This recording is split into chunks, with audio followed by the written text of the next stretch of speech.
One of the things that happen when we give a higher dose of GnRH, they ovulate a little bit sooner in the beginning of the protocol, and consequently, they come in natural a little bit earlier.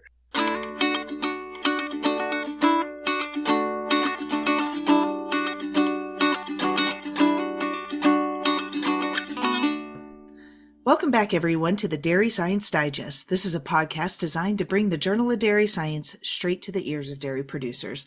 I'm Reagan Bluel with the University of Missouri Dairy Team, and today we're meeting with Dr. Fabio Lima from UC Davis. Not many listeners have forgotten about the January announcement from USDA talking about how our heifer inventories of females greater than 500 pounds are at a 20-year low. Breeding efficiency in this very fertile class of production, it's always been important. However, now under this inventory crunch, it feels increasingly important to get the future of our herd bred, and bred in a timely fashion. Some interesting numbers that came out of the University of Wisconsin Extension survey data looked at production costs from 1999 to 2015 has increased from $1,300 to $2,500 per head. And so as we illuminate the cost associated on the number of days on feed for these heifers, we quickly see that reproductive efficiency really matters to the bottom line of our operation. Today, we invited Dr. Lima to discuss the tweaks of this short breeding protocol that might look similar to some of us. Maybe we've seen it a little bit in the past, but there's slight modifications that could impact pregnancy success potentially. And so the title of this month's featured article from the Journal of Dairy Science is The Effect of 200 Micrograms of Gonadorelin Hydrochloride at the First GnRH of a CIDR Sync program on ovulation rate and pregnancy per AI in Holstein heifers. So, Fabio, thank you for coming to the Dairy Science Digest. But before we really get diving into the data, could you tell the audience a little bit about yourself? First of all, thanks for the invitation, Reagan. It's a pleasure to contribute to the podcast and share some of the work with our dairy community so they can have more tools to make their decisions. I'm originally from Brazil. I moved to the US in 2004. My first experience was at the University of Wisconsin-Madison. I did the last year of veterinary training, working with Dr. Luteinizing, doing research there. And then I moved to University of California, Davis, worked as a research assistant with Dr. Jose Santos. And then I moved to University of Florida, did my residence, trained, master, PhD. I was a Cornell, the postdoc, and then for almost 5 years, a professor at University of Illinois. And then finally, I moved here to UC Davis, where I'm a assistant, now associate professor of livestock health and reproduction. So my research program mostly it works in the intersection of health, reproduction, mostly in dairy cows, and I'm also trying to work with strategies that can have direct impact on the dairy farmer routine, and reproductive performance. It's one of those that it's particularly important, and I had a particular interest on dairy heifers because it's part of what I worked since my PhD, and kept trying to work and tweaking and helping refine what we have available. Fantastic. Yeah, what a robust dossier that you have there from all of the big hitters for reproduction and specifically the dairy industry. And we know that these synchronization protocols, they've been around for decades at this point, and we've got proven results. But your team employed a little over 1,300 of these breeding age heifers. They averaged about 15 months of age to study some subtle protocol changes. So let's talk a little bit through what was the overarching protocol and then explore the modification of the GnRH, please. Yeah, so the overarching protocol, it's a very similar protocol to actually what we worked to refine when I was doing my PhD at University of Florida 10 years ago, over 10 years ago, actually. And basically, it's a combination of starting a program, what we call a CIDR Sync. The original program, the one that's widely recommended and used, it's you start with GnRH, you put a CIDR together. The GnRH is to induce ovulation, get their follicular wave going. Then you put a CIDR to avoid them to come in estrus in the middle of the program. And then you go 5 days later, you remove the CIDR and you give prostaglandin to lyse the corpus luteum. You give a second prostaglandin to optimize luteolus, and then you do GnRH plus timed AI. day 8. This is a nice consolidated program where after 9 days, she's got semen in her track and you're on your way to achieving fewer days on feed for that non-lactating animal. This program was slightly different simply because the partner that we found for that study, so instead of doing the 5 days for the seed, that we did the 6 days, that was, the routine in the farm. That's how it works. So their employees don't work over the week. They raise heifers for 3 large dairy producers in California, and they were doing that successfully. Love it. Very good. And let's kind of zoom out a little bit and talk more in terms of what dairymen are drawing out into the syringe. So the 100 versus the 200 is really just talking about 2 cc's versus 4 cc's of GnRH. And in this particular study, you guys utilize Factrel, right? That's correct. Okay. Yeah. What are some other GnRH resources out there that are on the shelf available to dairymen? There is quite a few different products over there. There is ovulation, there is cisterellin, there is Fertigil. There is quite a few different of the options. There is gonadorelin. So most of them actually are different salts. This is what we call gonadorelin hydrochloride, and the other one is like the gonadorelin diacetate. There are different salts, but there is comparison between the two, and a lot of the responses, even though they're slightly different, for the most part, they are not remarkably different. I would anticipate that, whatever benefits you see with one, you would likely see with the others, different breds. So when you were designing this program and really trying to look at the difference between 2 cc's or 4 cc's of GnRH, what is the function of GnRH? I mean, we just automatically deliver this injection because the sheet of paper tells us to, but what is that doing to the heifer when you inject GnRH? Sure. So what GnRH is doing, it's going to the pituitary gland and leading to the release of 2 major hormones that will act in the ovary. One, it's LH, so you have what is responsible to induce ovulation, luteinization, and also you have release of FSH, follicle stimulating hormone. What we generally say, we'll get a new wave of follicles growing. So you get those 2 different events. So what that does, it resets the follicular waves. You are more likely when you go inseminate that animal that you have a follicle that has a non-age, it's not too age or immature, not fully mature. So it's in the ideal time point to respond in the end of the protocol when you're inseminating a cow. So you're trying to optimize the time of the recruitment of the follicle and the time that you induce ovulation. So that's the general idea. And the factors that we know that influence the success is if they ovulate, they are more likely to be well synchronized and they are more likely to become pregnant at the end of the protocol. That is the same thing for heifers and for cows. We want that the beginning of the synchronization have that ovulation, okay, because that is being associated with pregnancy outcomes, has been a hallmark of improved pregnancy outcomes. You bet. In your group, you had a subgroup of about 30% of the animals that underwent ultrasound and blood draw to confirm that ovulation. Let's just dive right into those results a little bit and talk about what did you see in those analyses? Sure. So what we learned that as expected, when we gave 4 cc instead of 2 cc's of GnRH, we saw that it went up the ovulation. It went from 42.7 to 54.7%. And as we expected, the animals that we characterized as high and low for progesterone, we saw that the animals that had the high progesterone ovulate less, 37%, and compared to animals that had low progesterone. High, obviously, as we expected, did have a negative impact on ovulation response. So you went up from 37 to 6. But what was surprising to us is that even though those 2 responses were aligned to what we expected, when we look at the interaction of treatment by progesterone, there was not an interaction. There was perhaps, let's say, a large magnitude of increase in the animals that were high. But when you look at the animals that were low, even though there was also an increase. So they were trending the same way. That's a way to say that there is no interaction. Yeah, it kind of diluted the effect. I sure was excited as I was reading through the article. I was like, "Oh, they got more ovulation, significantly more ovulation." But it didn't necessarily translate into an effect that we were really seeking. So we often think that the increased ovulation is going to translate to increased pregnancy effect, but in this particular situation it did not, did it?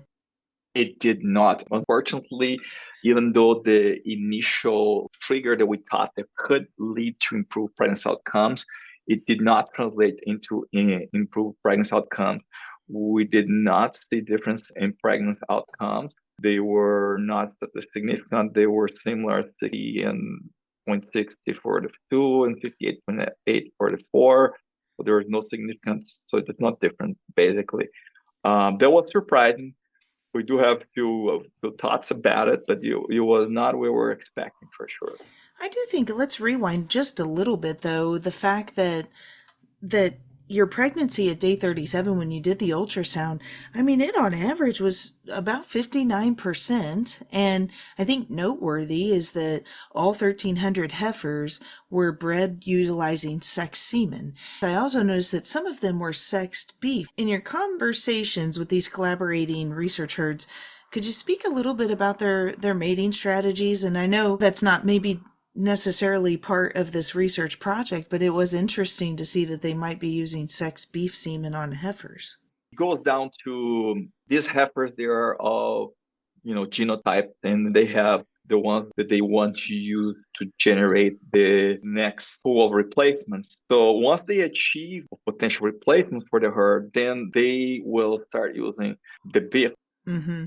The fact that they have such a high pregnancy outcomes and they have enough replacements by doing that, that's a popular way that their farms have identified to have an extra source of income. Sure. But that's also aligns to the problem that you alluded to in the beginning, that also we're having replacement availability. Let's say it's the lowest it has been, but there's a risk like everything else.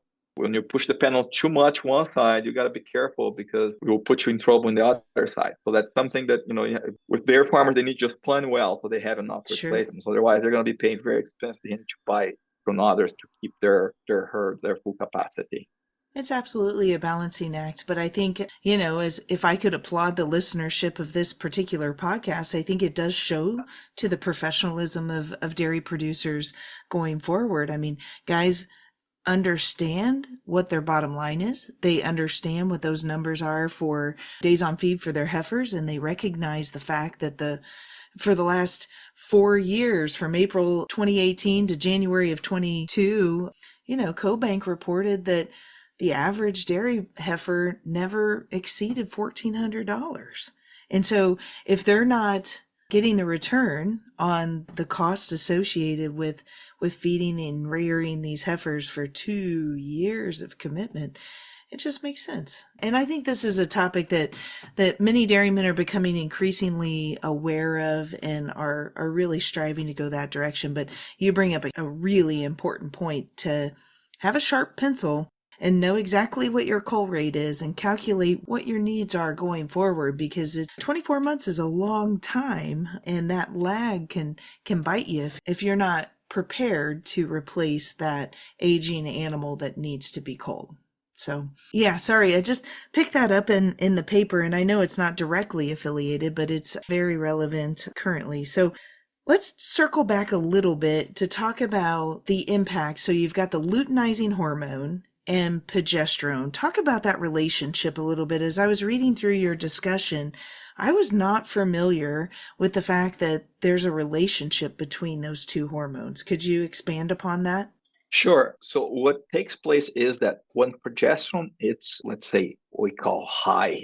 So in general, as ovulation goes up, it will impact two things. It will impact the number and the amplitude of the number of peaks that you get released and how high those peaks go. So there's some studies that were done in the past. There's some studies from myself and from Julio Jordan where we saw that if they have high progesterone, their LH release, it's maybe less than half than the ones that doesn't have as high, depending upon how you characterize. If you look at the groups. So it's one of the things, and some of these heifers, they're very good body condition score. They have been cycling a while. They might have had more than one cycle. They might have pretty high concentration of progesterone. And some of those animals, the single dose might not be sufficient to have enough LH release to successfully induce ovulation. The magnitude and the number of folds that might be induced by the exogenous single dose of GnRH might not be sufficient. So that's why we've been doing some studies trying to see if a higher dose optimize the response that we have in the beginning of the program and subsequently the response that we have in the protocol in general. What causes the effect of elevated or high or low progesterone? Is that a genetic related condition?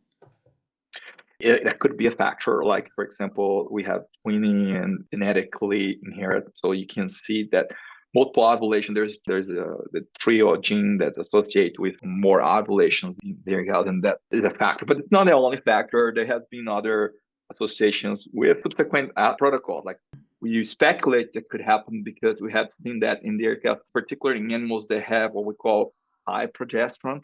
So that's an issue we explore in their cows because of, like, when we do the double sync, it's more common to have cows that have more corpus luteins because we did entire sync before starting sync, and they have high progesterone. Because of that, very high progesterone can have a negative impact on LH release and ovulation consequence of that. So when I was working my PhD in University of Florida at the time, we did see the similar problem that the ovulation rate in heifers is particularly low. The impact that is the high progesterone. So they're like, well, perhaps they could also benefit from an increased dose. Let's do a little history dive. Where did the 2 cc's of GnRH come from? If you look historically, what led to use 200 micrograms is not that you don't have improved ovulation if you increase the dose, but it's the law of diminished return.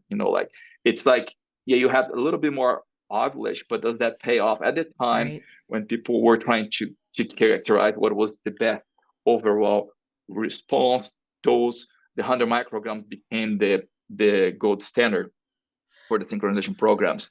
But those programs that were developed, they were initially not yet like a double sync, were not yet, like synchronization. Were different scenarios. There were limitations on, and the cost of the hormones 20 some years ago and everything was different. So that's why we've been bringing back like, well, maybe there is opportunities to reassess the dose and see if that translates into benefits when we try to align the biological principles. If you do a double sync, you're giving GnRH in the what we call the pre-sync sync twice. So you're inducing follicles to ovulate. As consequently, you have more source to produce that progesterone, and subsequently that will lead to have higher. In heifers, I would say it's probably more genetics. It's probably more that than anything. And there's variability across the population.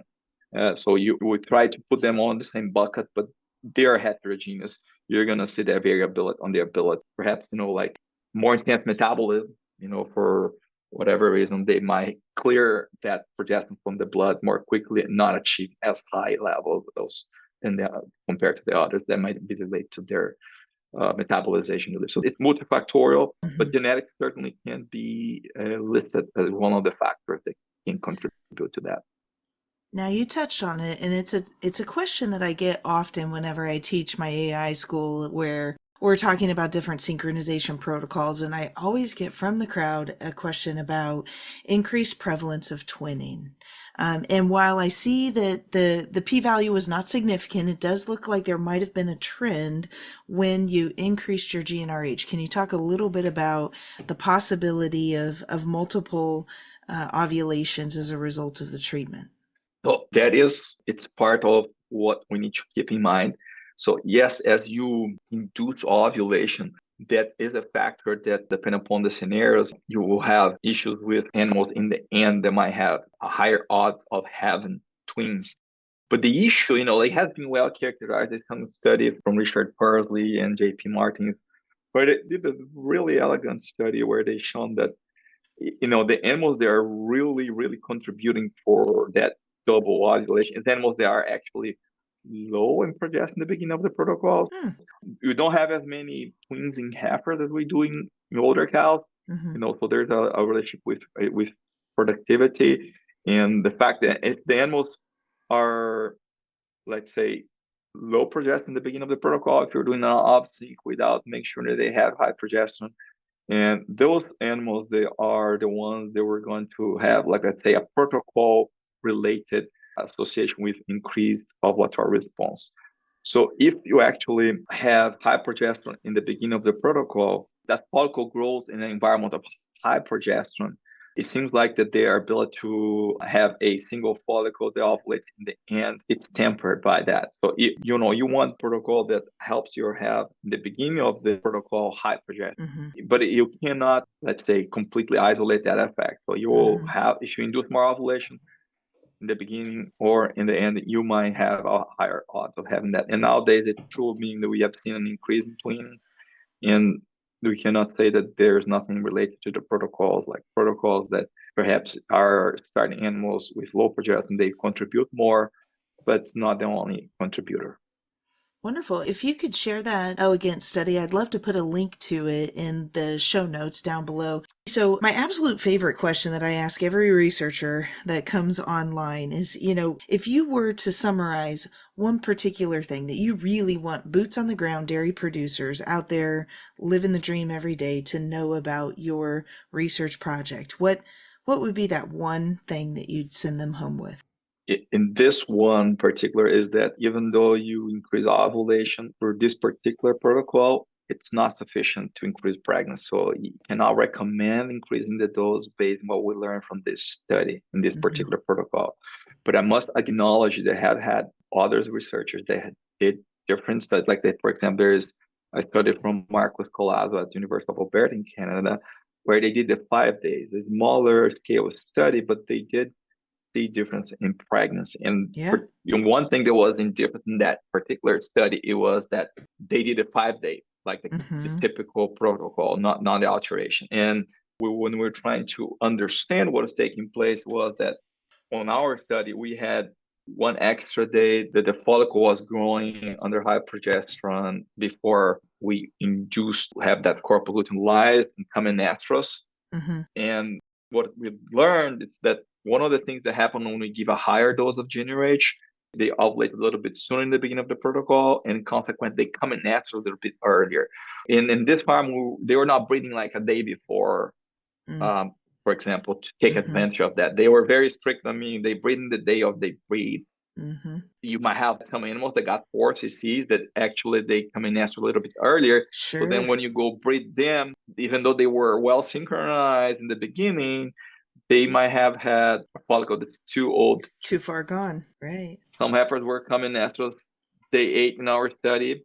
Yeah. And they were not breeding on day 8. Then we like the benefit of the initial ovulation, they got offset because you didn't breed those animals early. That's probably what would explain the difference. It makes me wonder though, what if you would have cherry picked? And I know we can't, we certainly can't really ascertain any of that from this particular data set. And it's the important part of research is that you can't cherry pick because you're trying to capture this data. But who knows what would have happened had we grabbed those animals? Yeah. Absolutely. I think, I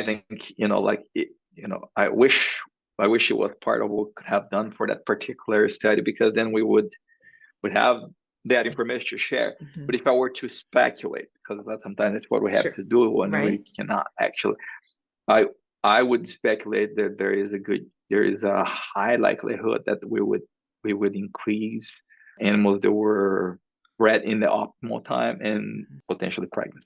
Yeah. But so that's what I'm saying, the responses are specific to the scenarios. For a 6 day, it didn't seem to work. For a 5 day, I must provide you also the data from Colazo people can look at. In that particular study, they did see a difference. The pregnancy increased from 63 to 75.9. It's slightly different scenarios, but I would say there's no one fit all scenarios. That's why we do certain studies to try to understand. But 6 days, not worthwhile doing extra dose. 5 days, I would say look at that study and use that to guide you. And again, I'll put a clickable link to that particular study too, because that was just, let me see, that was just short of 10 percentage points increase of pregnancy opportunity there with the 5-day. I think it's an important detail, guys, to realize that we feature all types of journal articles, right? And it's important to recognize as a scientist, I trust that you and your team poured your heart, soul, and dreams into this. And sometimes it's frustrating to analyze the data and realize, it didn't work better. But But that information is so important for dairy producers to realize, because now we know that perhaps the combination of a 6-day CIDR in addition to the 4 cc's of GnRH is not a win. Because if that GnRH is truly, in fact, causing the ovulation to occur quicker, let me see, in the data that you referenced, it says 61 hours versus 54 hours. That matters, because if you don't have semen sitting in the track waiting for that egg that just got ovulated, you miss the mark, and we all know that.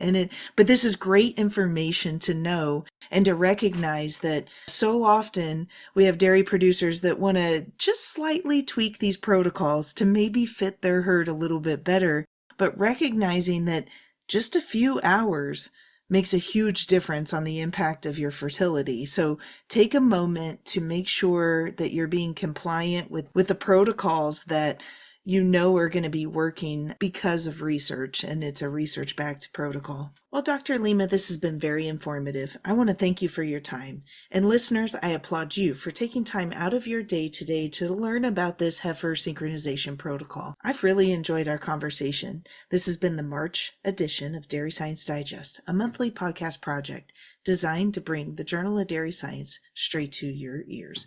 We highlight peer-reviewed research articles actively in press. It's sound science that you can base your management decisions around, provided to you by your University of Missouri Dairy team. So please be sure to like, share, and subscribe to get future editions straight to your cell phone. This is Reagan Bluel with the Dairy Science Digest, and I hope you have a great day.